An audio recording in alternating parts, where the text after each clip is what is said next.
Hello Internet, your friendly neighborhood gremlin here, and I am feeling mildly embarrassed about the amount of glowing moss I've let build up again. But seriously, who's coming to this island and picking up all the glowing moss? Please somebody tell me your island looks like this too.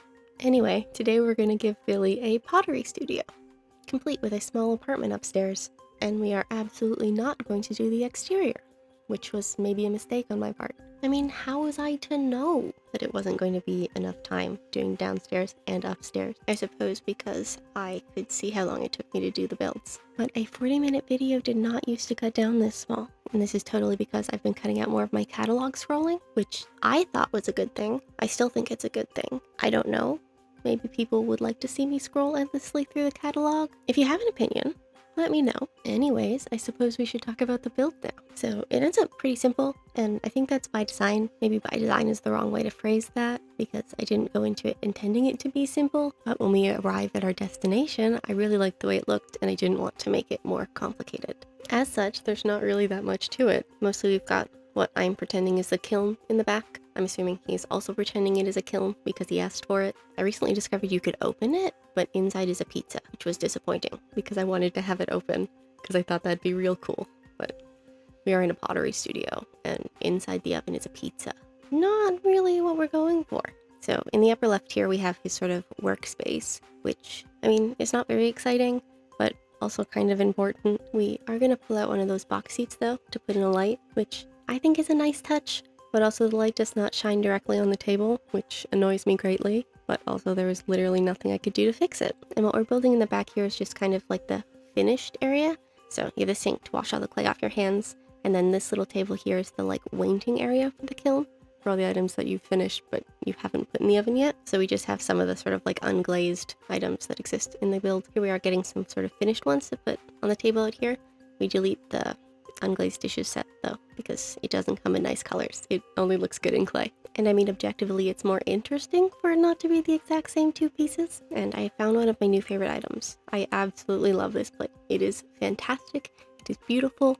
Lots of the swatches are great, so be prepared because this plate is going to show up in literally all of my builds. But we have made the room longer because I want to put another sort of area in here. We're going to have another table with some other like pottery stuff on it, but I'm also going to put in a workbench with some tools on the wall, which I don't think is how you do pottery. I mean, like, people make sculptures with tools, like a hammer and a chisel and stuff, but I don't think that works for pottery. Like, I know you can make, like, clay sculptures, but I don't think you then bang on them with sharp objects, because that seems kind of pointless. Maybe our man Billy also likes to do sculpture. To be fair, the workbench was in the order section, so clearly he wanted one. I don't actually know why I'm thinking so hard about this, because like I've said in all of my builds, this is Animal Crossing. Realism is not important. Apparently we pull out the wall items before we even get to the workbench, so again, there are very few wall items in this build. There are the tools that go above the workbench. I added in one of those ventilation fans, and then we have the dustpan and broom, and then we also have like a cuckoo clock and this little Zen shelf, which fits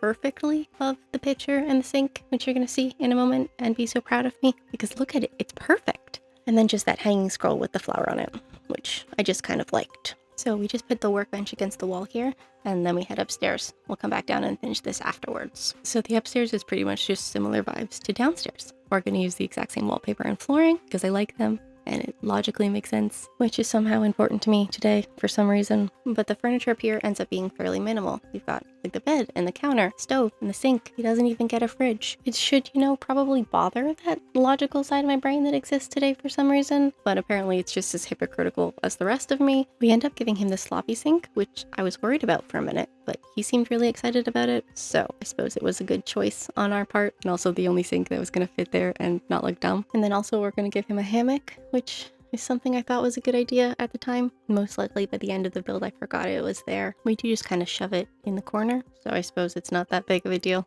No one's gonna notice, right? And we end up with a little pottery display, which I suppose makes sense given that he makes pottery. It's not very complicated. It's literally 2 vases and a plate, but I think it looks really nice. And now we pull out some stools and we give him a bookshelf because everybody needs books. It's important. And we are now going to proceed to put plants in front of the hammock, to hide it. See, no one needs to know it's there, which I think is pretty effective. Also explains why I forgot it was there. And now for the stuff that goes on other stuff. Again, not particularly complicated. He gets a cutting board and a steamer, mostly because it was beige. I also discovered the wheel of cheese. Don't ask me why it was I was so excited about the wheel of cheese. I don't even eat cheese, but do know I was very fixated on the fact that the cheese had to be there. It became very important to me. I feel like the correct solution to my problem here, which is that the candles don't fit by the bed, was to move the plate over so it wasn't in the center of the table. Instead, we get rid of his bowl of soup. I feel like I might sound funny. I don't know, I was fiddling with the audio. Let me know what you think, if this is better or worse. Anyway, we've moved on to wall items. So we get the dried flowers, just because I love them, and this little plant that I also love. And then we hide that keyboard behind the plant, which doesn't make a lot of sense, probably, but also I wanted it, and so it stayed. This concludes the upstairs portion of our video. And now we're gonna go downstairs and put in all the things that I noticed while I was doing the upstairs that I thought should go downstairs. I do really enjoy that our paint cans come in shades of beige. And then of course those stacked bags, which I suppose we could pretend is plaster of Paris. And of course a toolbox, you know, in case the tools on the wall aren't enough. And now we go to the wall, where we're gonna put in a corkboard, mostly because it seems like the kind of thing artsy people should have. And finally the periodic table, which I'm pretending are like oven instructions or temperatures or something. Look, this build requires a lot of pretending, but isn't that what Animal Crossing is for? Anyway, we've pretty much come to the end of our build, so let me know what you think. Also let me know how you feel about the audio. Is it better or worse? Oh, and the short video thing. If you want to see me scroll through the catalog, if you would prefer shorter videos, do you want them to be longer but also don't want to watch me scroll through the catalog? Genuinely, any feedback at all is super helpful. But I suppose like, comment, and subscribe. And I'll see y'all tomorrow. Goodbye!